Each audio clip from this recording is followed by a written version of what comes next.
This episode of the Party Loaded podcast is proudly sponsored by Audible.com. Check out their awesome catalogue of audiobooks with over 180,000 titles to choose from. And be sure to grab a free audiobook on us and support the show by visiting audibletrial.com/endgame. Let's party.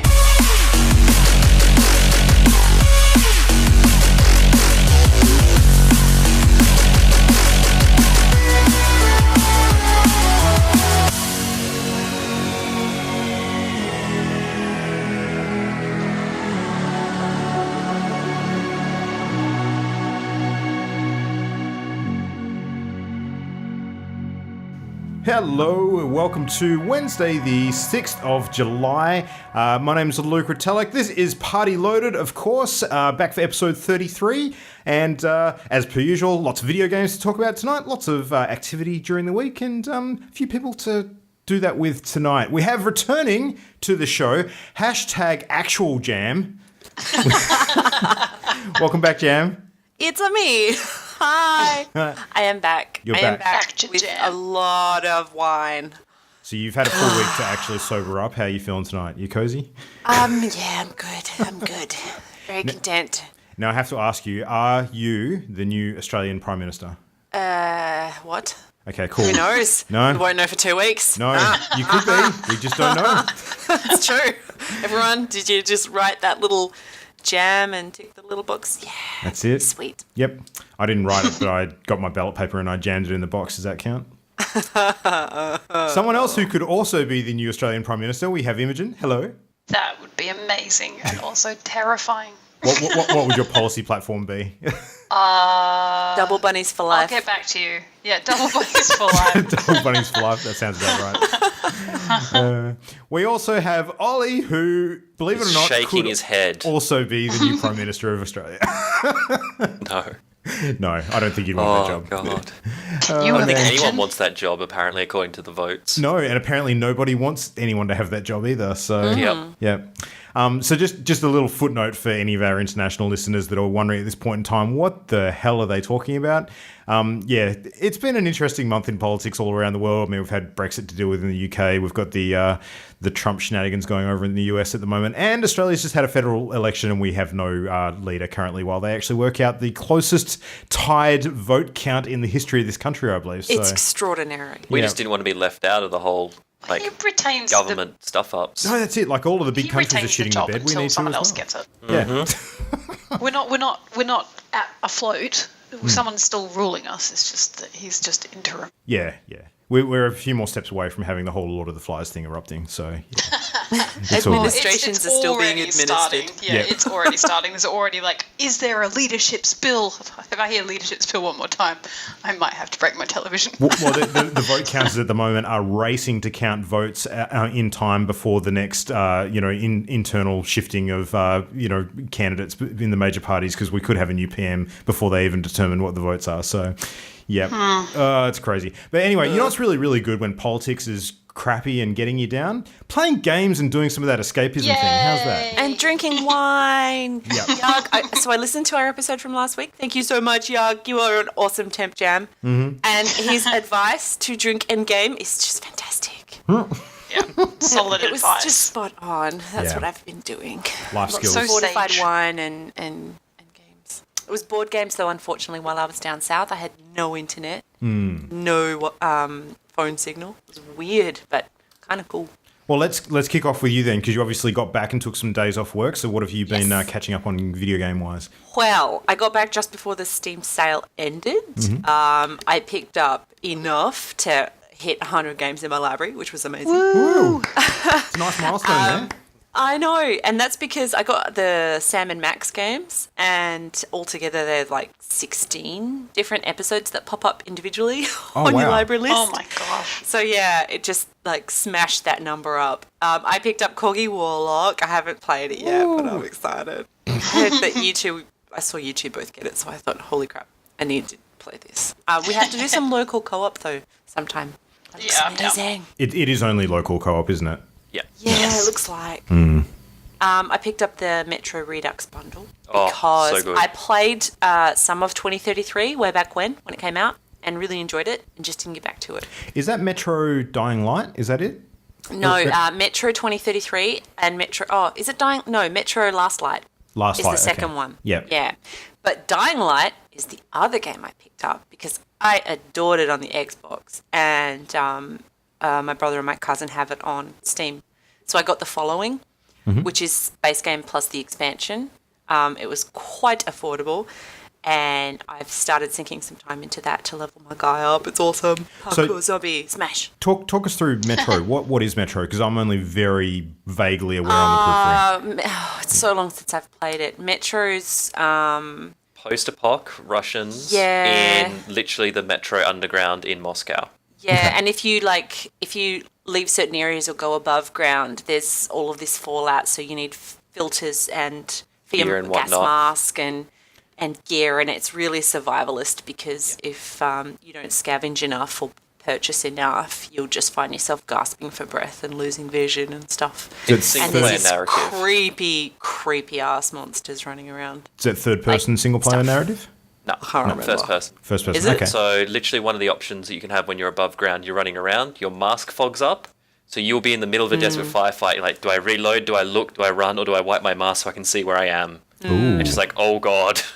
It's like, yeah. that's interesting. I remember it being tough, and I didn't finish it. I was up to a particular point I was having trouble with. Something distracted me, never went back to it. So Can I recommend playing it on its hardest difficulty? Oh, no, I okay. genuinely recommend it. Because not just because it makes it a challenge, but it makes it more like horrifying. Like, oh God, that's Yeah. a thing, as opposed to just like, I wade through wave upon wave. I believe it. I believe it because it's stressful. But yes, I will take that into consideration. It is one of my favourite post-apoc settings, because every train station is a village, essentially, or like a settlement. Really cool. Nice. And yeah, that's about it apart from the other games we're already going to talk about today.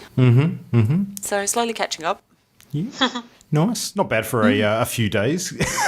Yeah, I know.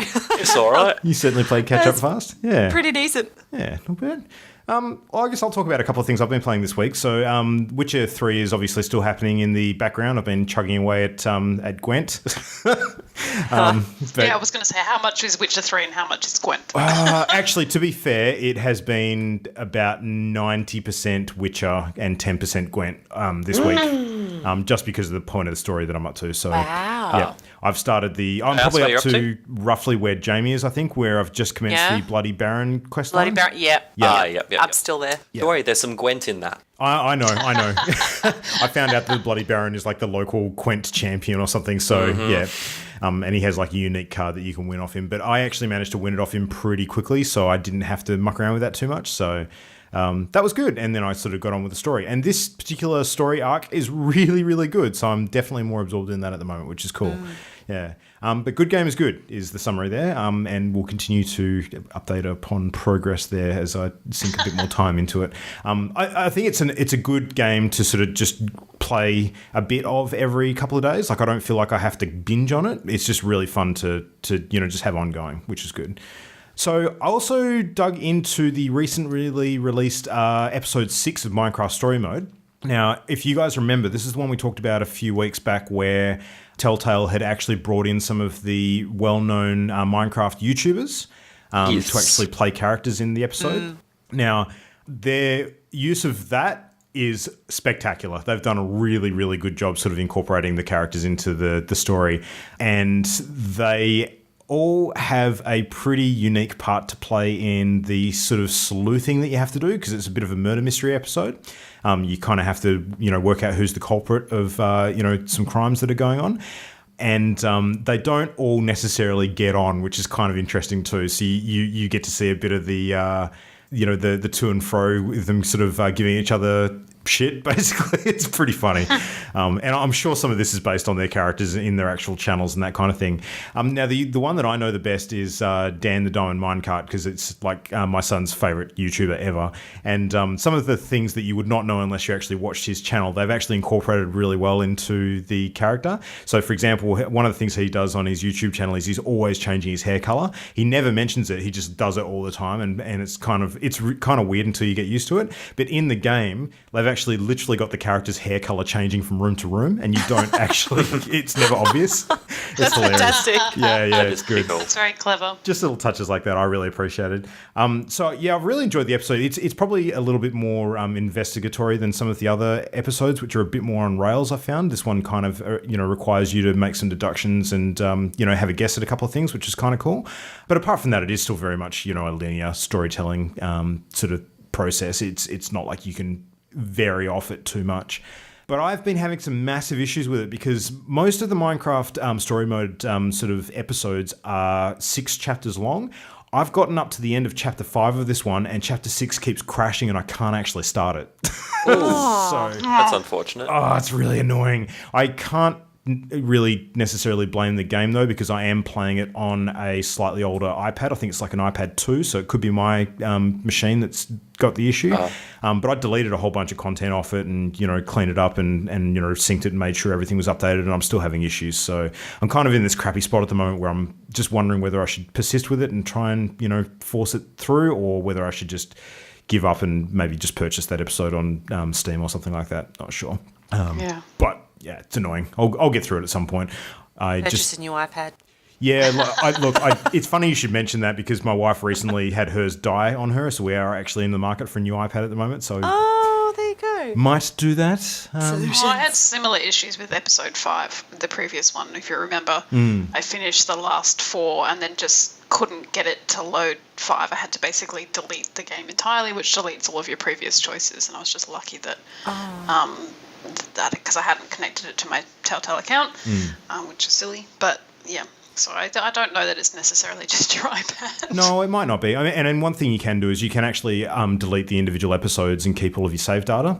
So you can reinstall the episode and it records all your choices. Yeah. But the worst thing about where it's crashing for me is that I've literally finished the 5th sort of chapter of the episode, and it doesn't give you the save point until you just commence the next one. So every single time it happens, I literally have to go back and complete the entire chapter again before I can have another go. Annoying. So yeah, it's like another 15, 20 minutes of playtime, which sucks. But oh well, it is what it is. Been playing another really cool game though, which has been, I guess it's been getting a fair bit of press lately, but not so much amongst our group. It kind of, Ollie, you were asking me about it the other day, and I was actually struggling to explain it to you because it's a really weird game. Asemblance. You guys heard much about this game? Not really. All right, so I'm going to try and explain it much better than I did to Ollie the other night because I did a really terrible job. Best way to describe it, Semblance is basically it's a video game experience that is designed to create a really atmospheric puzzle. So it's not really horror in the traditional sense. It's more of like a head screwy kind of puzzle experience. Very much that you're placed in an environment where you wake up and you're in like a laboratory or a test chamber. You basically got no idea who you are. You got no idea, why you're there, how you got there. There's a console in front of you, and there's an AI that basically starts talking to you at the very beginning of the game. It's Doom. Yeah, no, not quite. Now, from there, you can sort of interface with that AI and respond to questions that it asks you and make selections of different things. But the whole game is built around you basically trying to revisit memories. So there's a chamber, like a test chamber that's been built up for you to actually walk inside a memory. And, you're not sure if they're your memories or someone else's. But you sort of walk into these memories, and it's almost like sort of stepping into the Matrix in a way. And you're experiencing things in these memories. And depending on things that you look at in the memories or interact with, it actually gives you little nuggets of information and changes things about the rest of the world that you're in. And the idea is that you're basically trying to navigate your way through and find out what the hell has happened to actually put you in this environment in the first place. And a lot of the questions that you start asking yourself as you go through the thing is, when are you in a memory and when are you not? Because it's not always obvious, like whether you're in reality or not. And that really messes with your head after a while. Yeah, it's very Inception-ish. Yeah. But I'm enjoying it a lot. I get the impression that it's not a massively long game. Like, I've actually reached an ending of it already after about 4 hours play. But I know it's definitely not the optimal ending. There's definitely a lot more to the game that I haven't experienced yet. So, yeah, and I know that there's a guy who he was featured on YouTube a few days ago who'd just unlocked one of the game's biggest secrets, and it took him about 30 hours to find it. So I think there's quite a bit hidden under the layers in this thing. Wow. So, yeah. Yeah. That's one for the completionists. Yeah, exactly.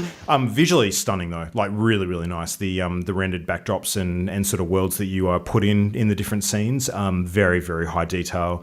Like a couple of the areas remind me a lot of, and I said this to you the other night, Ollie, the Silent Hills PT sort of demo.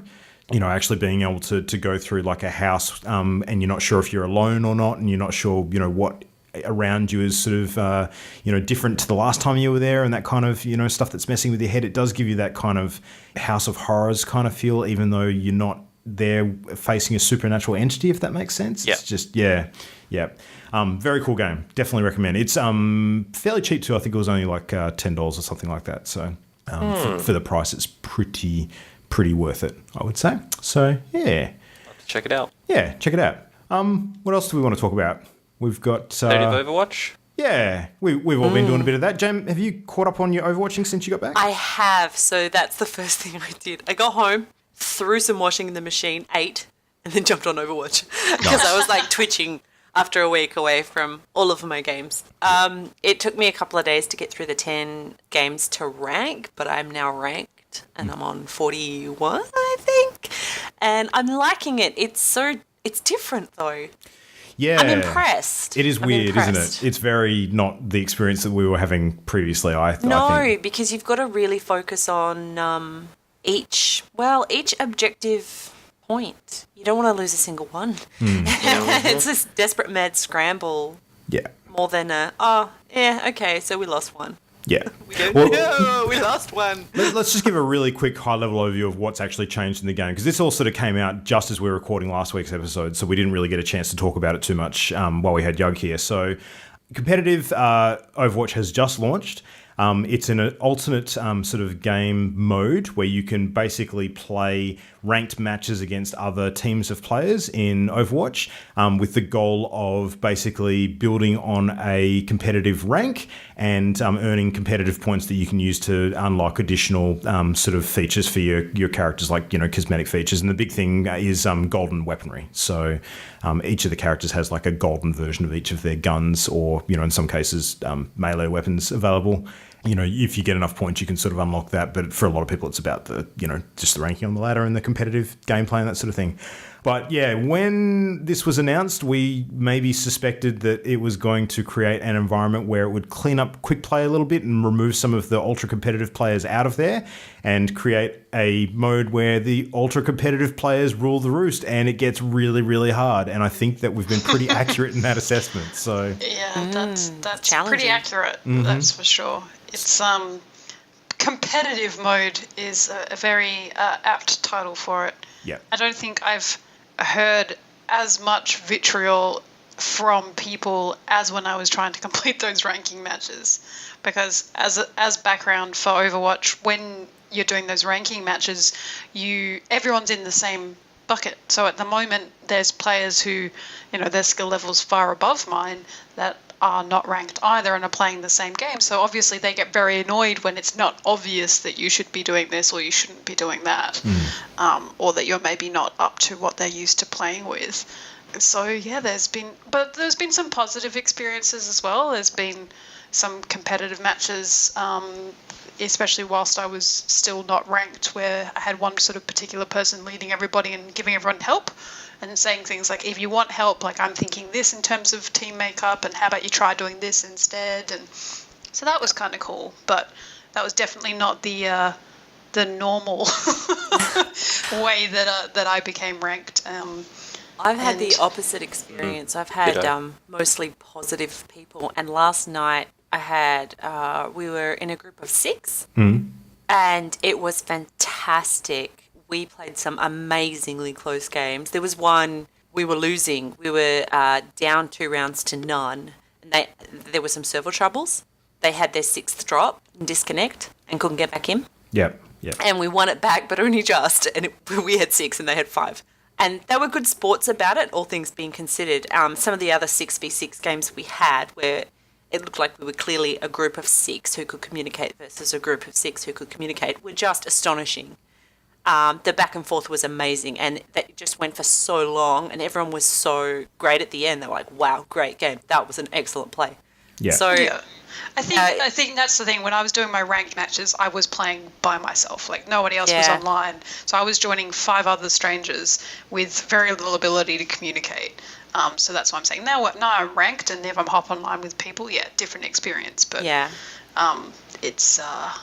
it was super fun learning a lot about the internet in the last week. I don't think you really learnt anything new, though. I mean, you've been aware that this is the case for a while, I suspect. Oh, yeah. And I think, I said to Jam just before that for me, I'll play it when you guys are on. Like, if we've got a big team of 6 or even sort of majority of a team, I'm all up for playing it. But I will not be jumping in competitive mode by myself. Yeah. There is just no chance. I have no interest in gaining ranks, especially, not with people I, Whereas can't I'm the communicate exact easily opposite.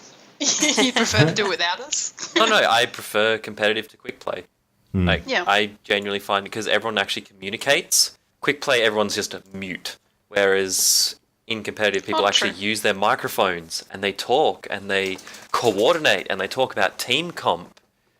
And it's really pleasant. Yeah. Yeah, I think the comment I've heard from a few people, and I would echo this as well, is that in terms of the competitive level vitriol that some people experience in competitive mode, I think it's a pretty heavy pendulum swing where you see extremes and not a lot of the middle ground. Like you either find people who are absolute douche heads, or they douche heads. Yeah, I'm going to coin that just tonight, just for them. Yeah. Or they're absolutely awesome, and they're actually great sportsmen or sportswomen, and they play a really good clean game and have a lot of fun doing it. So there's not a lot of the middle ground where people just make a few odd snidey comments but don't really engage. It's usually people just going off the deep end or people just being totally awesome. Yeah, I found. I've only had or you'll have one person who does explosion. both of those things. So when you're winning and you're doing well, it's like, great work, we're a great team. And then as soon as it goes badly, it's like, you're all rubbish, learn to play the game. It's like, all right, mate, calm down. Maybe meter yourself out a little bit. Yeah, that's it. Take the red pill. That's it. Yeah. No, it's I've learnt more about like the actual game sort of strategy this last week than I have the whole time I've been playing before that, though. Like I feel like I've become a much better player in a very short space of time. So yeah, in quick play you would stick to one. Well, most people tend to stick to one character or maybe switch twice. In the competitive mode, you're switching all the time because you have to change your team composition very quickly, depending on how well or how badly you're doing on particular maps. Yeah. And to counter, even amongst like our own friends really too. Like Ollie and I have been having some really good sort of tactical discussions about positioning and some of the great sort of tricks to use in each of the map over the last few times we've played. And I think that kind of general banter, while we had a bit of it before, now it's focused and it's actually really genuinely helpful to kind of go through those things and just realise before you were shit, Ollie. Now you're actually helpful. Yeah. It wasn't that. Carry the team on massive shoulders. We just didn't seem to communicate as much about it before. That's all it is. You were focusing. You were so busy focusing. It could be true. Yeah. Yeah. But yeah, it's been good. I think that the grind to get up ranks is real, though, and it seems to be a balancing issue that they're going to have to address. My comment on that is I really like it with that because it's not something you can get just through sheer playtime. I think it's accurate, yeah. Yeah, it's something you have to earn. My only issue is sudden death is a little bit clunky at the moment. Yeah, it seems to be like if you get the wrong side of that coin, then you're going to have to work on some infinitely maps, harder than the other team. You've lost. On some maps, you get a minute to capture things, and it's on just defense, nuts. you're just like, I'm defending this map. Yeah, I'm out. We're done. Yeah. So quite a few of the maps are best of 5, and in a case where there's a map that isn't best of 5, and both sides could actually win equal games. In that case, it goes to a final sudden death round. It's usually on attacker defender maps, and for the sudden death round, whoever attacks or defends is determined randomly, and they usually have about half of the amount of time to complete their objective in. So it is quite tough on both sides, really. So But yeah, the coin toss that Ollie's sort of referring to is, obviously some maps you might actually feel a lot more comfortable defending or attacking. And if you don't get the side that you want, then that's a big change. So yeah. The only other thing I don't like is if someone leaves your game, the winners don't get anywhere near as much winning XP, and that's fair. That's fine because it's obviously not as hard earned a win. The losers still get the full penalty. Correct. And that really annoys me. I've been abandoned. Well, not one person leaving, and then it just turns, and then everyone's like, well, if it wasn't like that team that Jam described where they decided to battle on, everyone else just leaves, and you're like, well, the only option I have is to leave. Like, I'm going to lose anyway. There's no point, playing really. And it's not because they may have rage quit. Their internet may literally have dropped out and they disconnected. And there have been server troubles too. That definitely sucks, yeah. I can understand Blizzard's angle, though, in terms of trying to keep consistency with how fair it is for everybody, though, because people could easily game the system if that wasn't the case. Like, you could have a team that's losing, and then one person on the team who doesn't care too much about their ranking competitive mode could take the hit for the rest of the players and just say, I'll drop out, and then you guys can exit the game and not take as much of a penalty. Sort of thing. But then, but that's preferable to punishing people that haven't done anything wrong. Yeah, I don't know. I would rather have that slight opening for abuse, and let's be honest, they can just go, Blizzard are good at picking up patterns for that sort of stuff. Yep. And I'd rather have that in place than someone accidentally, like Simo accidentally gets disconnected, and now suddenly the other 5 of us are up Ship Creek. Yeah. And get a loss for our rankings. My first 3 ranking matches were all losses. Because people dropped out. Yeah. So I had there was no chance of me winning any of those games. It's a tough one for them to test as well, because all this sort of stuff, if you were to do it in the public test realm and sort of, working out what happens when people drop and the score weightings and that sort of stuff, none of that is a substitute to when it is actually live and you have real human behavior being tested. Well, haven't they said that given the testing that they have done, there was changes they are going to and will want to make to competitive play, but they weren't going to delay the release any further. So they have already said there will be big changes, or not big changes, but there will be changes to mechanics in competitive play. They just didn't want to delay the release. So I think we'll probably maybe some of those are the things that they'll improve. Yeah, I think so. Fix death, fix the people leaving thing, and then I'm happy. Yeah. Like, apart from that, I love everything about it.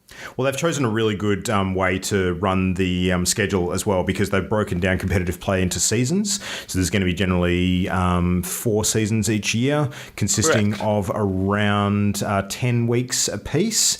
And then there's like a 2-week off season period while they sort of get things ready for the next season and implement any changes that they need. So, that'll be a time where basically I think everybody will just, start to get hyped for the next season. We, have the news feed coming through of, what changes are going to be made, what new, character aesthetics are going to be available, that sort of stuff.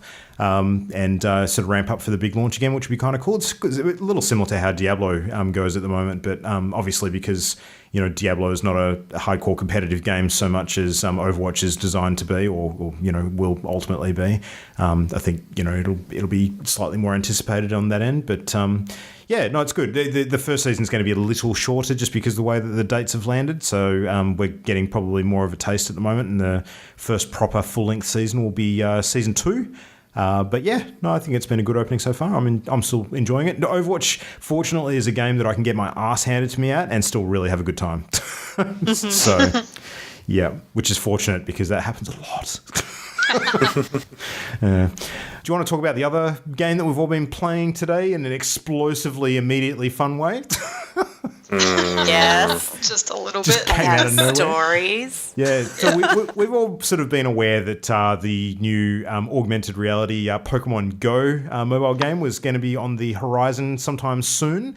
Didn't quite have a drop date for it. Beta testing has been happening in recent weeks, and they closed down the beta testing about a week or so ago, sort of prepping for the release, but without actually announcing any firm dates.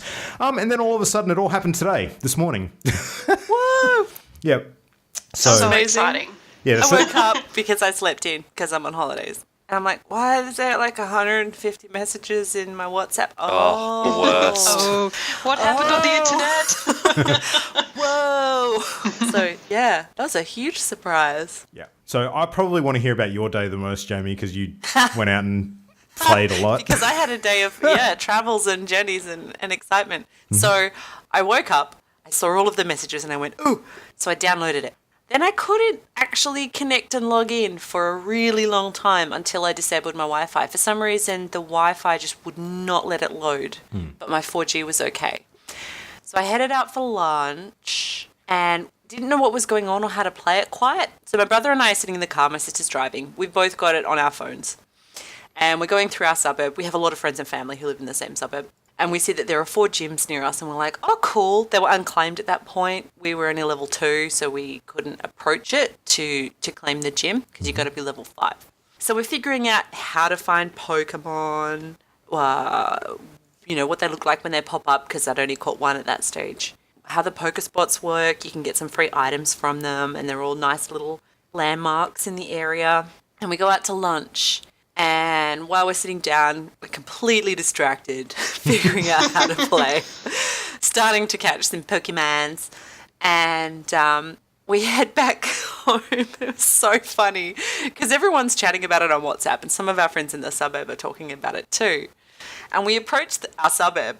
And as we approach, my brother sees the gym, which is landmarked over the train station in our suburb, go blue and get capped. And we're coming up to it and he goes, oh my God, some douche has just claimed this train station before I could. Who? And then we look out our window and Dave's walking past away from the train and we roll down the window. We're like, Dave, was that you? He's like, yeah. Runs over, gives us a high five. It was just the weirdest thing. It has been the weirdest day for just noticing how many people around you. You sort of be walking along in sort of a prime area and then look up and just notice that many people are like flicking little Pokeballs at imaginary Pokemon in front of them. Yep. It has been bizarre. I made 3 new friends today. Like actual people? Actual people. Yeah. So the app basically, as you're walking around, has sort of like a map sort of blanked out. So you don't see street names or anything, but sort of think Google Maps without street names. Yeah. In fact, it actually does use the Google satellite system. So yeah. It does. Yeah. Same as the Ingress. Oh, what's Ingress? Thank you. The games, the original game from this studio. Niantic. Yeah. So you were sort of walking around the city. You can see the sort of Pokemon appear and everyone just kind of stops. And I sort of looked up at one point and there was I can't remember, it was a tiger based one, like a cat Growlithe type one, right near the train station. And I sort of like, ooh, and like pointed my phone at it. And as I did, I kind of realized the person next to me was doing the same thing. And it was sort of like something had happened in front of us. And we both wanted to take a photo before we realized there was nothing there. It was just a piece of pavement. But we'd both seen the Pokemon at the same time. So we had this big chat about that. We were so excited that it had launched today, the game and everything else. And they shared with me a couple of other Pokespots which are good, and that it wasn't working well from the skyscraper apparently that they were in Perth City and all this other stuff. And and even on the train home and walking around my neighbourhood this afternoon, saw 2 other people who were double checking things. Found out that you can't trick the app into thinking you're walking on the train to try and hatch eggs. You get little eggs, and the way that it's working, which is kind of cool, is you have to put it in an incubator and then walk a distance with the app open. And if you walk, say, 2 kilometres for some eggs, 5 kilometres for some eggs, and 10 kilometres for, I'm assuming, the rarer ones, they'll then hatch, I assume. And something cool will be in there, but I haven't hatched one yet. I'll have to go on a bit of a hike or a run to see if I can hatch a couple of those. But it's been amazing, mostly because my apartment sits in a spot which is next to 2 spots, like Pokestops, where you collect your Pokeballs, and next to 2 gyms. So I don't have to walk very far to actually play the game. I'm so jealous. I've caught upwards of maybe 30 Pokemons just sitting in my apartment this afternoon. I get nothing from my house. Nothing. It comes from living in sort of like a busy sort of city centre, I guess. So I have access to a couple more bits and bobs, but it's been really fun. And I've never played a Pokemon game before. So I'm enjoying catching all the cute ones. And you still haven't. They're so adorable. I've only played It's a few still a Pokemon hours. game. Oh, I'll talk about that in a minute. Good. I've got called a gym. I got some really filthy looks from my siblings too, because I'm a a hermit who likes the indoors and is afraid of the outdoors. And today they heard me say, hey, let's go to the beach. Hey, let's go walk to the park. Jamie was super excited to be outside today. What? What, are you kidding me? And that's been the overwhelming response from people is like, today, lots of people went outside and they weren't planning on it. So It's true. Well, I had plans today to head down to our friendly local game store and, play games at lunchtime like we always do with the Perth Office Gamers group that we have. Basically, myself and Simo, who's another one of our good friends today, basically said, no, we're going to blow the group off today and we're going to walk around in the sunshine throughout the city and catch Pokemon. And Ollie ran into us down there as well, and we all went for a nice little wander on our lunch break down to the river. Oh, you guys going for a romantic walk at lunchtime? I got to watch these two guys just flicking their phones desperately. Yep. Like, what? This looks ridiculous. Ollie was our guide, hopefully stopping us from walking into traffic. Yep. Yeah, there's a warning every time you open the app. Be aware of your surroundings. There was a couple of Pokemon on the road.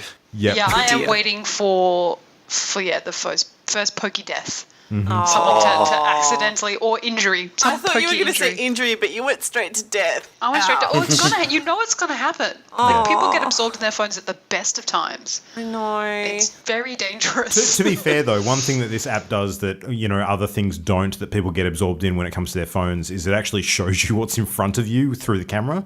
So that's true. Yeah, you've maybe got a slight chance of survival by actually being aware of what's coming. If you click on a Pokemon. I've switched my camera off because I found myself sitting at lunch looking for this Pidgey from my table and pointing the camera at this woman's butt next to me, and I realised, this looks so dodge. It is so awkward. dodge. Yeah. So I switched it off. Yeah. Actually, I've got to say, that's one of my favourite things about the game so far, is that the potential for hilarity when it comes to taking live-action shots of the Pokemon in the augmented reality environment. You saw the one Dave took? Yeah. He's swiveling around, he's like, it's on your boob.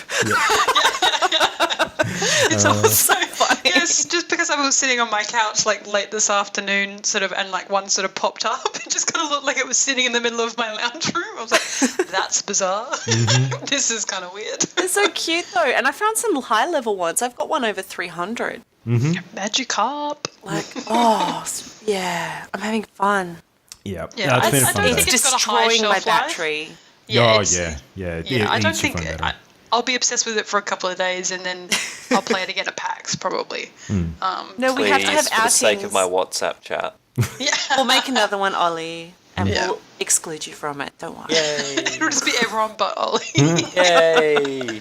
So my general take on this game is I think that as a phone-based AR game, it is stupidly fun. As a Pokemon game, it is a pile of shit. It's not Pokemon. Yeah, it's not Pokemon, but it's a... Yeah. How did you not know it wasn't going to be, like, it's clearly not going to be Pokemon? Well, yeah, I mean, we knew it wasn't going to be exactly the same as the traditional games, but see, the biggest issue I've got with it in terms of comparing it to a Pokemon game, and I think it's fair to do so because a lot of the way they've marketed it is, play Pokemon in the real world, and that's not what it is at all. It's, a very light Pokemon theme over the top of a standard AR sort of Ingress-like game. It's a marketing campaign for the next release is what it is. No, I don't even think it's that. It's a free app, Luke. Where are they making the money? Yeah, point taken. It is free, there and are that's why I'm going to be pretty microtransactions. Have you figurative. They're seen the partnered store? with battery extenders. Yeah. Yeah, exactly. Electricity companies, But the biggest issue with it in terms of being a Pokemon game is that the three core parts of Pokemon games that make them so great, and because they have been pretty consistent over the decades that they've been out now, is the collecting Pokemon, the battling, and the trading. And this has half of one of those three things. It doesn't have, anywhere near those three. So you can collect and evolve them. That's cool. Well, I'd be very curious to see what their plans are to expand it because, the trailer that they showed late last year for the game actually showed people battling outside in the environment. There were events. Yeah, for rares. I would really like to see like a battling feature sort of added to the game so you can battle against your friends. That'd be awesome. Not just at the centralized sort of gym locations. But the battling and the collecting are kind of, intertwined when it comes to most Pokemon games because you typically need to battle Pokemon to actually catch them in the first place. Now, I understand why for this one they've removed that or toned it down greatly because, the sort of way you want to play it is you want to be able to, while you're walking from point A to point B, just quickly catch something on the way, rather than stopping and playing out like a 6-minute Pokemon battle. That's not really feasible for a mobile game of this nature. But I think that they've probably gone too far in the opposite direction and made it too simplified because literally all you're doing is flicking a ball across the screen at something, and there's not really anything more involved in it than that. So I think they could have done more with that. It's a little disappointing in that respect, but they might though. It's a good base for them it's a possibly starting point. Develop more additions. The leveling mechanics and evolving mechanics aside, because I think they've made changes necessary to the platform there, the lack of ability to battle with each other is annoying. The lack of ability to trade with each other is probably even worse. So yeah, I'm surprised at the non-trading, to be honest. Yeah. That was something I had just assumed, having not played the games before, I had sort of auto-assumed that would be something, like that's why we're getting so many like duplicates and things, but... Yeah. I mean, especially when there's going to be some hard-to-find ones in certain locations around the world. I mean, if you have a friend who goes on holiday to, say, Japan and visits, maybe some snowy territory there where they pick up a few, ice Pokemon that aren't normally around. I don't know if they'd be included in this first lot of 150 or whatever. But like some of the harder to find ones, it'd be cool if they could catch a few extra and trade them back to their friends, rather than us having to rely on taking an international holiday to get those things, which is never going to happen. So, encouraging travel and exercise. Yeah, exactly. I mean, in terms of accessibility, I think it's good to give everybody the same chance of getting some of the rare ones without having to actually physically travel. But I don't know. There's room for them to expand on that in future, and I hope they do. And if they're going to make certain ones only available at public events, they need to hold those events in enough places to kind of make it accessible for most people, people who don't necessarily live in the major cities in each country. So, but yeah, no, there's a lot to like about it. I just don't think it's a Pokemon game in the true sense. And if you are picking it up, even though it's free, if you're picking it up and expecting it to sort of, scratch that Pokemon itch, for existing fans, it'll scratch it very lightly, but don't expect any more than that. Scratch it lightly? That's so creepy. Yeah. Welcome to Luke. Yeah. But yeah, no, I think, I'll still enjoy playing it, all things considered, just in a different kind of way, basically. It'll be really fun at PAX. It's going to be nuts at PAX. There's going to be people bumping into each other all over the place. Yeah. It'll make queuing a little more interesting, though. Definitely. Yeah, can you imagine if we're in a queue and then something rare appears? That'd be so exciting. Except our batteries are just going to die. I think it'd be fun when we're out, with each other just generally. I mean, we ought to just pull out our phones and catch some stuff while we're, otherwise mucking around and chatting. I don't know, my sister wasn't impressed. Oh, really? The two of us, Sam and I sitting at the table being like... Yeah, that is one thing. Like, the trading thing would be kind of cool because you get out your phone and you look at your little rosters and, all that kind of stuff. That's kind of a social element that would be, I don't know, I can't imagine it would be that difficult. Yeah. You'd need server infrastructure in the background for your accounts and stuff, but if that's going through Google anyway already, then I don't know. Well, not to mention that phones, a lot of programs you could run on them are by their nature social, so you could quite easily, use that for that benefit, but they've chosen not to for whatever reason. I'm not sure. Hopefully it's just an early stages thing and they'll, continue to iterate on it. Is there a way to facilitate a friends list even? I haven't seen anything that allows you to recognise another player. Nope, don't think so. In Ingress there is, so kind of surprising that there's not in this game. But yeah, I don't know. It's kind of weird. Like there's things that they had to do in Ingress to cut down on the amount of information that was available about other players because that's fair.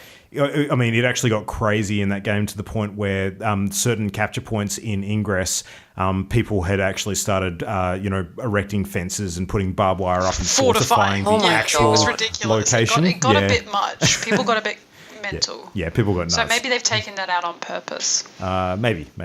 Don't know. Yeah, because you used to be able to see other agents. You'd be like, other agents approaching the thing. I'd be like, oh, God. Yeah, exactly. And you kind of don't necessarily want to know exactly who is nearby you if they do start having battles or something like that, because there'd be nothing stopping you from crossing the street and knocking the person's phone out of their hand. So, Well, other than human decency, but okay. So, as we were saying, nothing stopping you. So, speaking of, the gym I took over 2 blocks away is currently getting attacked, and I can see it getting attacked. They're attacking my Psyduck and my brother's Golbat or whatever it is. And I just want to, leave you guys right now and run over there and defend. Not really. Sam's already on his way, I have no doubt. Yeah, that would be funny. Oh, you'll have to wait until we finish recording to get up and launch your Counter-Strike. I know. Which provides a great segue into our gaming news of the week. I see what you did there. Yeah. Nice. Clever. So, speaking of Counter-Strike, have you guys been following the latest controversy on CS:GO during the week and the gambling that's been going on? Just heard about it. It is atrocious. Yep. So, to cut a long story short, because this has been, fairly public over the last few days. So, there were a couple of well-known Counter-Strike Global Offensive streamers and YouTubers who basically have got quite a few followers on their channels, do a lot of videos, have quite a large following, who had basically been doing videos showing a new CS:GO betting site, and presented in such a way that I stumbled across this site. Check it out. It's pretty cool. You can you can win expensive rare weapon skins and that sort of stuff. It's all a bit like a slot machine kind of thing. And in the videos, they really do act out like they've just happened to come across the site and they've just happened to get these skins as a result of a random lottery. And then basically it was revealed by another YouTuber during the week that this presentation was completely rigged, that in fact the two YouTubers not only had faked the entire video, but they were the president and the vice president, respectively, of the organisation that actually ran the gambling site. Roll. So, yeah. So lots of controversy. Slight illegalness detected. Yeah, slight illegalness, slight conflict of interest, not declaring sponsorships, all that sort of fun stuff. So, it's a good reminder that when you have anyone who is promoting something or, providing content via YouTube or, via Twitch stream or anything like that, you got to disclose when you're actually being sponsored. It's one of those things. It's not just good ethics. It's actually, the law. So madness. But they're, quite suitably getting dragged through the mud at the moment, and probably no less than they deserve, to be honest. So, yeah. What else we got in the news this week? We've also got some Blizzard stuff. So, Heroes of the Storm. You guys remember that game? Just. It's still around? Oh, wow. I see it on my loading screen of Overwatch on the left-hand side. Yeah, so there's 2 new characters coming out very, very shortly. So I think a lot of people will be familiar with Gul'dan, who's the Orc Warlock bad guy. I know that one. Yeah. So what was that? Well, mostly because he's just appeared in his own movie. He has, yep. Yay. I know from Hearthstone. Yeah, exactly. He's actually the Warlock character in Hearthstone. So he's one of the big bads of the Warcraft universe, essentially. And Imogen's quite right. He stretches back as far in the lore as to have appeared in the recent movie, which you've seen as well. So how did you find that? And how did you find the portrayal of him, actually? Oh, my God, that's a bigger topic. Yep. I thought the movie was great, but I have yet to hear from someone who is not a fan of Warcraft who has seen the movie. So I feel like maybe as a movie it felt like it was and this and this and this, and also this.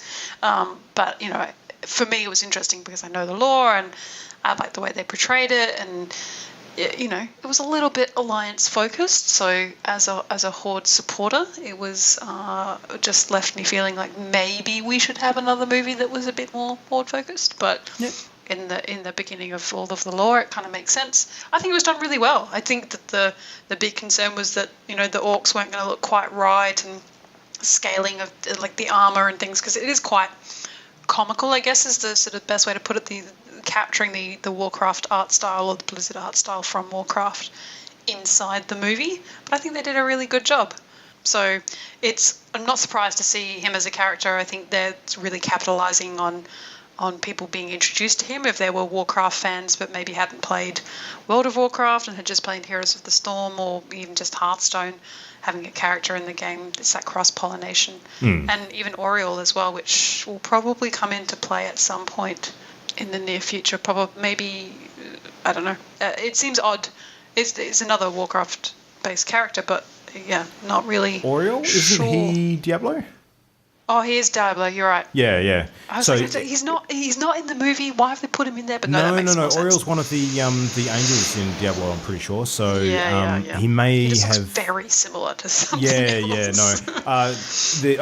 It's good that they're adding 2 new characters to the game in the near future. I mean, that's often how Blizzard seems to operate with Heroes of the Storm. They don't sort of announce, a character on its own very often. They usually have a couple of them that are timed over a couple of months. They've had a steady stream of new ones being added to the game over recent months, though. I mean, they had the time sort of shifting gnome recently, who was it Nomi? I forget the character's name. Nomi the gnome? No, Nomi the sorry, gnome. what? Chromie, sorry. Chromie was the name. Yeah, I was close. Best name. He's now Nomi the gnome. Nomi the gnome, yeah, that's it. So yeah, I mean, still lots of characters being added to that game, and the roster's now getting pretty massive. So well, they've got to compete. I mean, their major point of difference at the beginning of Heroes of the Storm was they're up against sort of League of Legends and Dota, and those guys, the biggest thing they have is that the big roster and the customizable skins, and you've got your own mounts, and that whole idea of this is you can make it look how you want it to, and you have your combination. And so I'm not surprised they're starting to give us more and more of those options. I think it's kind of a cool way to introduce it. Watching the video of the release kind of maybe, I remember this game. I don't hold high hopes for us returning to it anytime soon, but who knows? Oh, look, I certainly intend to, but it's just a time thing, isn't it? It's not like we're falling out of love with the game. It's just the competing priorities, really, more than anything. Correct. Yeah, we've got other Blizzard games to play. Yeah, exactly. A couple of them in particular, yeah. Speaking of other Blizzard games, it looks like Blizzard is actually hiring more staff for a new Diablo project. So they've actually put out a advertisement for a new game director tasked with leading the Diablo series into the future. An advertisement. Advertisement. Not an advertisement. Say it how you want. No, but yeah, that's interesting because, StarCraft is kind of wrapping up at the moment. Diablo's, been winding down as well, with the exception of the ongoing seasonal sort of campaigns they've been doing. Obviously, Blizzard's focus is squarely on Overwatch, Hearthstone, and Warcraft at the moment. So, a lot of people have been wondering what's going to be going on with the other games. I mean, StarCraft to a certain extent has still got a little bit of stuff in the pipeline with the DLC content that they're planning for it. I mean, the first one dropped, I think it was late last year with Nova, sort of the Nova covert ops missions that they released. But Diablo, besides the seasons, has had nothing. So people aren't sure whether there's ever going to be a Diablo 4 or whether there's going to be extra DLC or another expansion or anything like that. But this seems to indicate that they are not done with the franchise yet, which is good news because Diablo is really cool. Interested to see what they do with that. Have any of you played Diablo a lot? And do you have any thoughts on what you think would be a good direction for the game to head in next? I have only played 20 minutes of that game. No. Ever. I played a bunch of Diablo 3 and then I saw it being played after they made a lot of the changes later on, and it seems to be quite fun right now. It's just I've never quite gotten into it, so I'm not sure. I like the story, but I don't like the game, so I play it once through and that's it. Okay, interesting. I am I want not to know the what the story demographic. is, but I have no other input.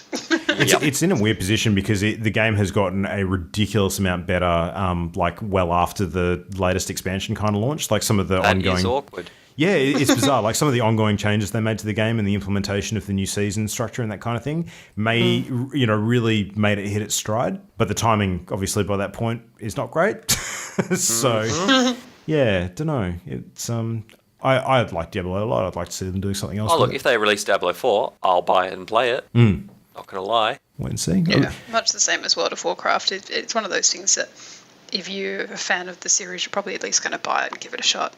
Yeah. Well, I wonder if they would even consider doing a different genre of game with the Diablo setting. Is it always going to be a mouse fury point and click looter game? Yes, is the answer you're looking for. Yeah, no, you're probably right. I think there would be rage if it wasn't. Yeah, they're like, oh my god, you changed it. Rage. Blizzard's HQ's burnt to the ground. Yeah. Tis true, but I mean, they could always communicate well ahead of time that they're planning on pushing it in a new direction. You just never know. So It means their HQ gets burnt down earlier rather than later. Yeah, could be true. Other stuff, we got Xbox Live. Apparently, there's some new avatars on the way soon, and they're actually going to give people the option of having avatars with wheelchairs. Yay! It's pretty cool. Kind of cool. Yeah. That's a totally out of the blue one. So It's neat. I can't think of any other game that would let you do that at all. No. Not can I. Well, it's not a game so much as a social media thing. I mean, if people want the avatars to look like them, introducing more variety is fantastic. And I like dressing up my avatar. I haven't done it in a while though. Yeah, it gives you some more options. Yeah, well, I mean, I do know a few people who have been disabled for a good part of their life that kind of, their appearance now, they identify the wheelchair as being part of them. So it kind of fits with that image, I guess, for people who are keen to be portrayed that way. But I just thought it was really unique and different and kind of cool that Microsoft are thinking in directions like that. So Hopefully it means that they start extending their, hardware and things to be modified, etc. for those people as well. Would be great. Yeah, possibly. Maybe it's an indication. And last but not least, we've got the teaser that's just been released. Well, sorry, not the teaser, the actual main release, I should say, of the third piece of DLC for XCOM 2. And this one is notable because it has actually added, mechs to the game. So robots. Yeah, so not in disguise, though. No, not at all. Firaxis have had a pretty good history with XCOM sort of, post-release content. I mean, the original XCOM, Enemy Unknown, is probably one of the best pieces of DLC in history, in my opinion. It's, it was massive. They added a whole new faction to the game, different way of playing, and the stuff that they've released for XCOM 2 has been pretty excellent as well. So this one is called Shen's Last Gift. And basically, it sends your troopers on dangerous missions led by the character Lily Shen in the game to a secret military base where her father's last project has slowly been coming online. And if you're successful, then your forces for the first time will be able to field autonomous robotic mechs against the alien menace. So, and it's available now for $10 or as part of a collection of the other DLC releases called the Reinforcement Pack for $19.99 US. So, yeah, you can get them all together. I will probably purchase it. XCOM 2, solid game. Really, really good one. Would recommend. Nice. So, speaking of solid games, should we get on to talking about our party game of the month? Woo! Yay! All right. So, we're reviewing Darkest Dungeon this week. And this was my suggestion that we determined randomly last month. Now, I'll just say the only reason why I picked it is because I had heard very good things from a few people that I know. One of them being me. Well, I think it was you, but at the time I didn't actually remember that it was. So I don't know if that would have changed. So you get partial credit, Ollie. Partial credit, yeah. I'll take it. A voice in my ear. Yeah, and it's a dungeon crawler. There's a lot of good dungeon crawlers. It's a slightly overdone genre to a certain extent, but this one looked unique, and I think upon playing it, I've discovered that it definitely was. So, ladies, do you want to kick us off today? Because I know that both of you have been playing a fair bit in the last week as well. What were your thoughts, and give us a rundown on the basic game and what it is and stuff. Well, I'll defer to Imogen if she wants to, because she's played more than me. I'm happy to talk about it. Do it. Well, basically, you are playing the role of overseer, I guess, of a small town, and you're trying to learn a little bit more about your ancestors and maybe why you're in this predicament. So, the mechanic of the game is you're collecting different sort of family crests and information and journal entries and those types of things, and that's kind of your loot, I guess, as well as gold, because gold is in everything. You can have a roster, I think, of up to 12 as the initial one, or maybe I just built it up to 12 really quickly, and then you choose 4 of those people to go on a dungeon. For me, the build is obviously important. You've got to think about, making sure you've got someone who can do some form of healing. There's lots of different classes, not just your standard, this is a knight, this is a healer, this is this. There's so many different ways you can do it. Could be wrong, but I think there's about 20 to 24-ish of them. Yeah, there's different sort of variations. There's You've 15. got... Oh, 15, okay. Seemed like there you more. go. So they've all got the 15 sort of unique kind of overall classes, and then of that you can spec them out really differently. So you've got, the sort of warrior class. Name is escaping. Yes, and they can also, you can be them melee or they can be super tanky and damage and those types of things. So it really is, you go into a dungeon, you collect the things, you come out, you upgrade, you build teams, you level up different people. The dungeons are all different levels. I've got one person now who refuses to go on anything that is below him. So that's fun because he doesn't get to do anything because all of the other people of his level died. So, so your roster will need to be refreshed. If you go into a dungeon, you can lose characters, and I have done that many times. The major sort of overarching thing that I thought was done incredibly well in this game is that Darkest Dungeon has a mechanic whereby the characters start to go out of their mind a little bit. So they're down in these dark places, and they're against people who are using magic specifically to sort of get them sort of scared or frightened or unsure of whether or not they should be there. You gain these sorts of levels of insanity effectively, and there does come a point where their resolve is tested, and so you're in the middle of this dungeon and one character has their resolve tested, and they can go one of two ways. They can come out strengthened by it, and they can come out a better hero and be focused or determined or any of the sort of the good traits, or they can also become paranoid, and masochistic is one of them, which was just the worst. And the worst thing about when they come out of that for the worse is that then they start saying things that brings the rest of your team down, and vice versa. If they come out more focused or with a better resolve for whatever reason, then they start saying things like, come on, we can do this, and every time they take an action, everyone else gets buffed as well. So I think that for me is such a massive unique element, but it really requires managing. So if you survive the dungeon, you go back to town and then you can arrest these people in different pursuits depending on what they prefer. They can either go pray or meditate or flagellate, which is interesting, or they can gamble, drink take or whores wench. and drink, and so different characters will have different preferences. I found it most hilarious that the sort of healer nun-esque character much prefers gambling over anything else. My healer likes wenching. Oh yeah. Yep. Yeah, That was the preference. all of my jesters are wench fans. So you have to then rest them, and the week sort of progresses when you go on dungeons. So then you can't always take the same team every time because they need to be rested so that they don't become stressed out. Basically, if they get stressed out twice, so if they fill their bar twice, which is 200 sort of points of stress or insanity, they can have a heart attack and die because it's just all too much. And I have lost a fair few people that way. I honestly could not love this game more. I chose to play this game over Overwatch this week. Wow. It's really coloured. I think it's really coloured my sort of enjoyment of competitive play, because if competitive play I'm not super enjoying it, I'd be like, well, I'd rather be playing Darkest Dungeon right now. And I really enjoy it. Not only is the art style awesome, I think the game, the voiceover of the sort of overseer, sort of your own voice kind of thing, is amazing, and I'm not sick of it. I played 6 or 7 hours of this game in 3 days. I love it.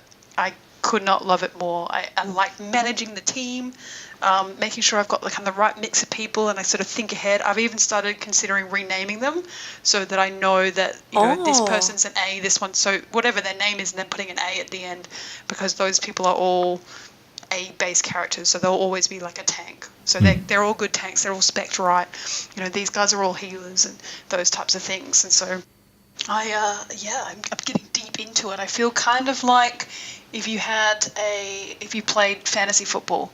I feel like I'm playing like Darkest Dungeon. That's a good analogy, actually. I agree. I'm sort of managing, making sure I've got the right team, and I'm sending them all into the right things. It's great, and they all have their preferences of position too. So they go in as a team of 4 in a line. Best bit. Yeah. And your tanks, their abilities are only effective from certain positions within the team. So the tanks are all from the front. They can typically only reach the front people in the enemy's lineup. Whereas healer is preferably at the back or your ranged DPS, because from back there they're able to target where they please. It's just incredible then they get yanked to the front or pushed to the back by some spell, and then you're screwed. Because all they can do is like rally the troops or switch them out. So those are some of the turn-based, worst turn-based abilities. combat. Yeah, it's turn-based combat, and you really got to think about positioning. And I have spent that fair few time like switching people out and getting really close to death just to sort of try and choose like, do I do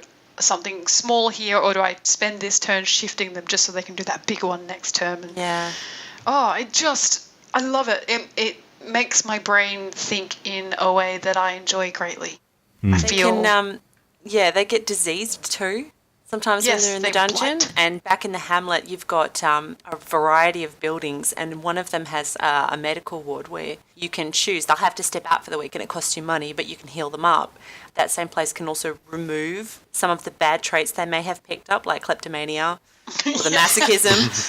But if it's really ingrained, it gets really expensive to remove He's it. a ravenous carnivore, and he just wants to eat anything they stumble across. Anything that's a carcass. In the underwater ones, in the Weald, I think it is. Yeah, anything underwater that's a carcass, he's like, out of my way, I'm going to eat this. Like, the cove. Yeah. Yeah, the cove. If you've got the kleptomaniac in a team and you stumble across a chest, he will just take it for himself. That is the absolute worst. I had one of my guys become kleptomania, and I'm just like, nope. I saw him do it once. I'm like, what does this do? Oh, he just took. Get out! You are the team. You are so cut. You get an X. You get an X next to your name for being a douche.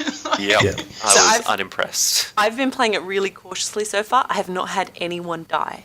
Oh, wow. You just run. In you 5 leave. That's hours, very impressive. I have retreated from 2 or 3 quests Yep. that I was probably quite a ways smart. through because I really didn't want to lose anyone. I'm focusing at the moment on modifying my hamlet buildings, so improving them so that they can perform better services like stress relief or improving the gear or the skills of my parties and focusing on leveling them up so that they're a little more reliable and secure and less squishy when they and that's go the out. thing. Like, me having deaths means that my roster's all off. Like, the last sort of couple of hours that I spent has just been having to run low-level dungeons with brand new people in my roster just to get them up to level 1 or 2 so that I can eventually take this snob guy on something so he doesn't turn his nose up at it.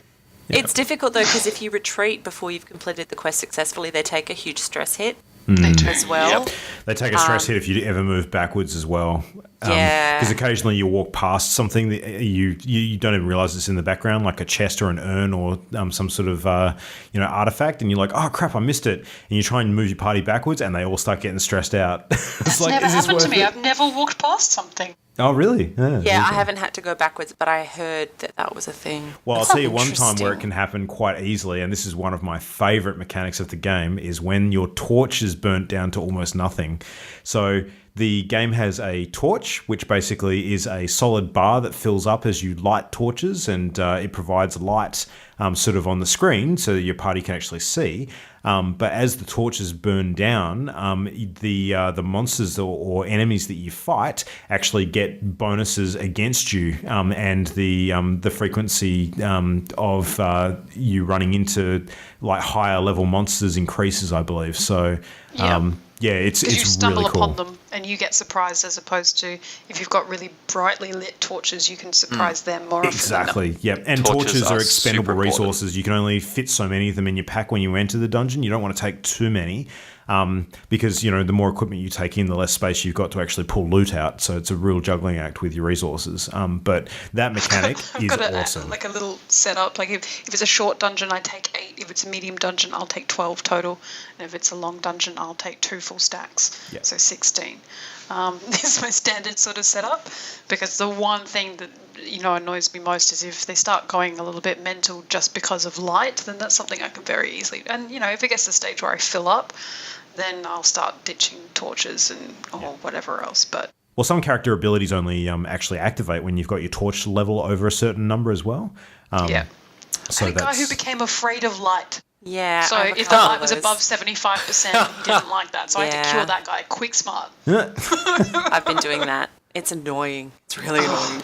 So frustrating. And if you don't spend time understanding like what their actual malady is, like they get positive ones as well. Like I've got specific heroes who are like specific dungeons, so they've become like Cove Masters or Wield Masters, so you'll definitely take those guys if you can. But yeah, it's just such a great game. The resource management, I did get stuck at a really bad point where I provisioned my team and then I was at the screen where you buy all your things, and I just, for whatever reason, I spent all of my money fixing like the last group and hadn't realised, and I only had enough to buy 2 torches for a medium dungeon, and I was like, I just have to go. Like the only way I can get more money is to go into this dungeon, but it's just going to be dark. Mm-hmm. And luckily got enough money to sort of exit out with my team whole still, like abandon with them whole, so like the next time I went in I could buy the full complement of torches. But yeah, great game, brilliant game. So Ollie, if I'm not mistaken, you played this one while it was in early access, is that right? No, I just played it when it wasn't our game of the month. Oh, okay. So I sunk a fair whack of hours in. Like, I was starting to actually go into the darkest of dungeons. So that was interesting. But no, I really, really love the game. Like, for me, just the art style and the voice acting is just so good. So good. Very adds to the gritty atmosphere. comic style. Yeah, like, it's relatively simplistic, yet it still conveys exactly what everything is. And I like that. It's a very nice art style. Yeah. And for a simplistic game, it's got a lot of mechanical detail once you start digging a bit deeper into it. Like especially all the buffs and debuffs and combat abilities and psychological sort of traits and things. There's a huge long list. If you want to actually go into the index, you can actually read it within the game and sort of see all the different things that can factor in. And, because it is turn-based, you can, strategize and plan ahead how each of those are going to impact your chances of actually coming out successfully. But yeah, there's heaps to get your head around there. It certainly took me a few dungeons to sort of learn what was good and what wasn't. Because it wasn't. And unexpected things keep happening too. I sent one of my stressed out people to pray for a week. And when I got back, she enjoyed it so much, she was so at peace, she refused to leave. Oh, really? I'm good. I had one go on a vision quest. She was so inspired. She went on a vision quest and disappeared for 2 weeks and didn't come back. No, I need you. Come back. I need my DPS. She won't leave. She won't leave. I actually had one of my nuns get so deep into a gambling game that they went like deep underground. She actually came out a bit more stressed. That's so funny. Yeah. And the town events. I love the town events. And I didn't comprehend how much they could help me until I got the one that pretty much made everything free for a week. Yes. Or all the stress relief. And I was like, hot damn, because my roster was just a freaking mess at that point. I piled all of the worst ones into every room that was free. Low. Oh my gosh. It just saved my bacon. It really helped me get back to a point where I was on top of things again. I think at some point you actually just want like a shit kickers team to go in who you don't care about, who basically just bring out some loot and you don't really mind if they die. Let them go nutso. Yeah, exactly. Start naming those guys the B team. Yeah, basically. The red shirts. So good. They're definitely the B team. But I've definitely ended up with 4 that are my best 4. And I don't know how, because they don't necessarily always go together, but they're ace. I think ideally and so I really look after them. I think ideally you want 2 teams like that because you want to rotate them when they need to heal psychologically between missions. I tell you what, when you lose one of those guys though, yeah.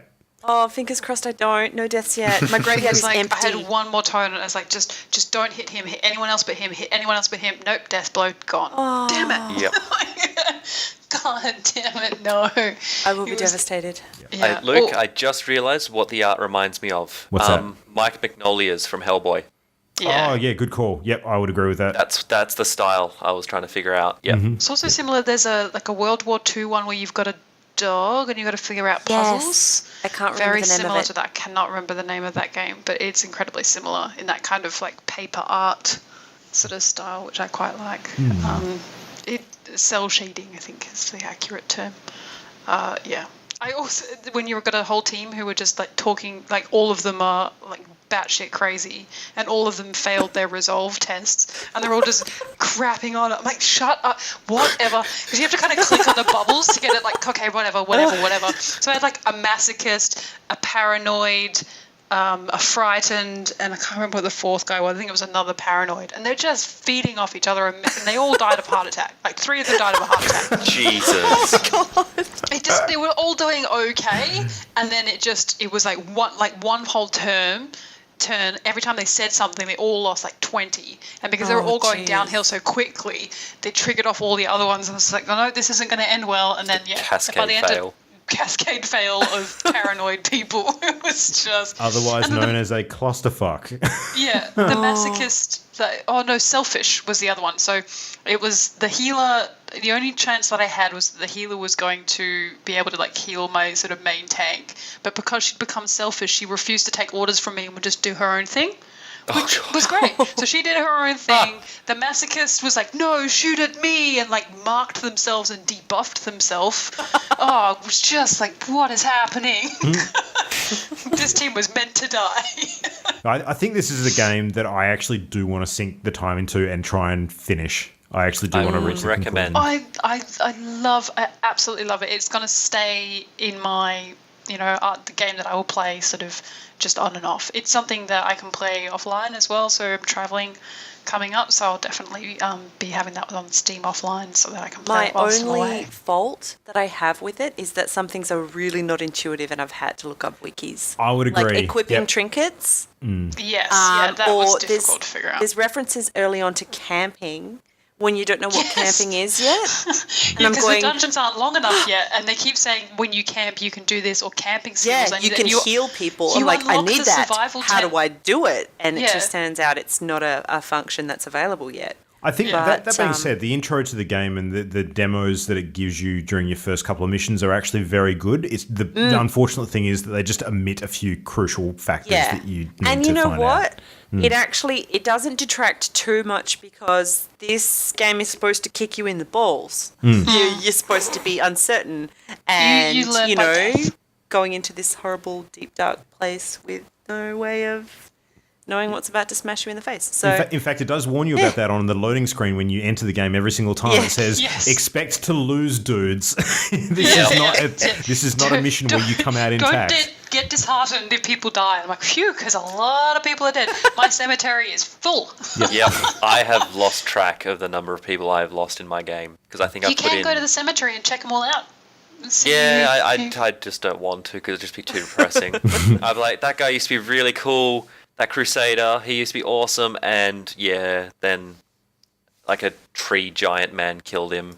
Yeah, interesting tip for those looking to pick up Darkest Dungeon is check out your cemetery and make sure that it's not just the one type of hero that keeps dying for you, because when I checked out my cemetery recently, I realised that maybe I need to spend a bit more time learning to play one particular type of character, because that was the sort of heavy prevalence in the cemetery.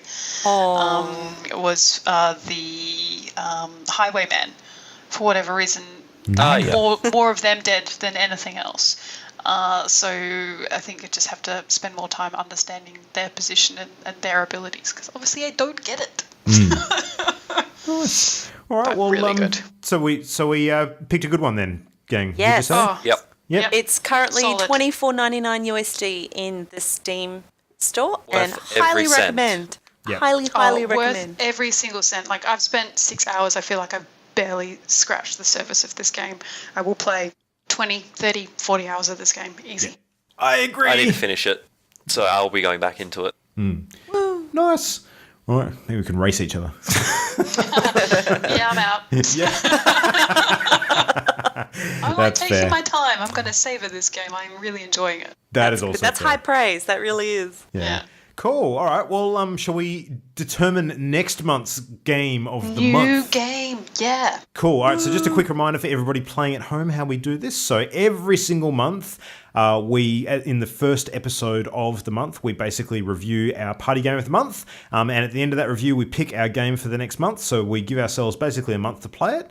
And then we come back at the same time, same bat channel, and we review it. So the games that we're looking for, basically, we each have a stake in. So each one of us four has actually suggested suggested one for the list, and we've also got a bunch of listener suggestions added to the mix too, which out of that we randomly determine one. The games we're looking for ideally are games that are $30 or under US. They need to not be platform exclusives unless it's PC, because we all have access to that. We want games that we can ideally finish or get a pretty good impression of in around 10 hours or less. And they have to be available via digital download, so nothing that's only on disc, because we don't want to go into physical game stores, because that involves going outside. But now we've probably... you can always catch Pokemon. Yeah, we've probably play Pokemon Go on the way. Yeah, that's it. But yeah, you can suggest those sort of games via email, Facebook, Twitter, all the usual places to contact us, which we'll remind you about before the end of the show. So we have a list which we're going to now randomly determine next month's game from. Ollie, do you have the random determinator machine? Maybe. Give me 2 secs. All right, cool. Rummage. Rummage. All right. There is a couple on here that I am keen to play, and a couple that, if they do come up, I'm going to have to find some serious time. Okay, I have a dice. All right. All right, come on, 8. I have a 5. What is 5? Ooh. We have The Last Door, Chapter 1, which has been suggested by Jason Doan, who listens to the show. So, all right. That's been on that list for a while as well. It's been a few months. He recommended it by email a couple of months ago. Very interested in this one. I think it was a free, similar to The Room, an app, which was like a little is it available on iPad? Yes, I believe so. That would be excellent for my convenient trip. I'm just bringing it up on Steam now. Episodic horror game with original low-res visuals and gorgeous orchestral music score, apparently. Oh, well, horror, no. Orchestral score, yes. But it is pixely. It's super pixely. It's not photorealistic horror. Okay, that's not so bad. Are things going to make me jump? Because I don't want to play out on the plane if I'm going to jump out of my skin. Well, I mean, if it's that style graphic, I don't think it would be really, really immersive to the point of scaring you out of your skin. So I'm just looking at the artwork now. I think it's probably old school, like original Monkey Island style. Oh, okay, yep. Was I right? Is it similar to the Room 3 in play style? No idea. I mean, the graphics are definitely not anything like it. Not graphics, but gameplay. Yeah, not sure. It is available on Steam. The first season is $10 US. Very positive user reviews recently and overall, so that's a good sign. And it was released 2 years ago on the 20th of May 2014. Wow. So there you go. It's not too old. Reasonably recent. I'm excited to play something different. Yeah, exactly. Get away from that dark, gritty, gothic horror theme and do something that is totally that. And episode 1 is free. You can play for free. So depending on how long that is, that may give us a flavour, and it may convince us to spend some more money. Nice. Free is good. Free is the best price. $0. Yep. Nice. All right. Well, that is our game for next month. You can tune in for the first episode of August when we'll dive in and tell you our thoughts on that one. But in the meantime, we've got plenty of other games to play. I am particularly excited over the next week to jump into Inside, which has been released on console a week or two ago, but has just come out on PC, I think tomorrow. Did we work Very keen. I believe it's tomorrow. Wait, I've got it in my wish list. I will have a look right now. Sweet. Yep. So I'm going to be playing the hell out of that this week. Probably some more Darkest Dungeon. I'm going to try and finish Asemblance and see if I can get some semblance of, I don't know, resolution out of that. Yeah. What else have you guys got on this next week? Overwatch. Life. Pokemons. Probably some Pokemons. 8th of July. 8th of Approximately July. 1 day and 3 hours from now. Okay, cool. Just in time for the weekend. Suits me fine. Actually, I'll try and finish the Darkest Dungeon. Yeah. I think I'm going to try, whilst I'm travelling, to do the Minecraft episode 6. And then probably, I would say, Darkest Dungeon. And maybe if I can pick with the first chapter of this game, that might feature as well. Travel's always really good if I can get something that I can play offline. I always have plenty of time, just internet access is difficult. Yeah, absolutely. But should also be doing an assignment. Oh, damn. Well, you want to get some of that schoolwork out of the way because No Man's Sky is coming real soon. I know. So many things coming soon. It's going to get really busy really quickly. That's it. All right, well, in the meantime, if you want to hop on and give us some feedback on this episode or any others and suggest a game for future Party Games of the Month segments, you can do so via our email, which is mail@partyloaded.com. Check us out on Facebook, facebook.com/partyloaded. We are on Twitter @partyloadedshow. And if you are on Steam, you can actually check out our Steam group there as well, where we've got a bit of a record of some of the games that we've played sort of on the list there, and you can always jump in and pop us a question and we can sit there and answer it and maybe even see what we're playing live. So we spend a fair bit of time in there. In Steam, I mean. Really do. Yep.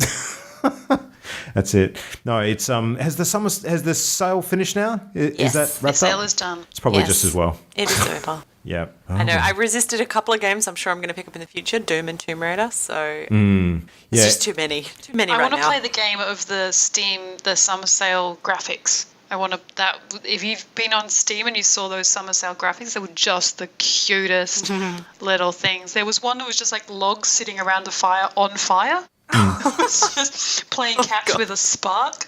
It was, I want to play that game. Whatever, make that into a game, I'll play that. Nice. Can't be worse than Corgi Warlock, right? Corgi Warlock's going to be awesome. Shut your mouth. That's what else I need to play, actually. Thank you for reminding me. Nice. All right, well, let's all go and do those things. Anyone got any final thoughts? We're all good? Go play some games? Excited. Games. Play more games. Sweet. Go catch some more Pokemons. Yeah. Pokemons. Nice. All right, well, until next week, see you then. Bye. Bye. The Party Loaded podcast is a Channel Endgame production. For this and more great gaming content, bookmark channelendgame.com.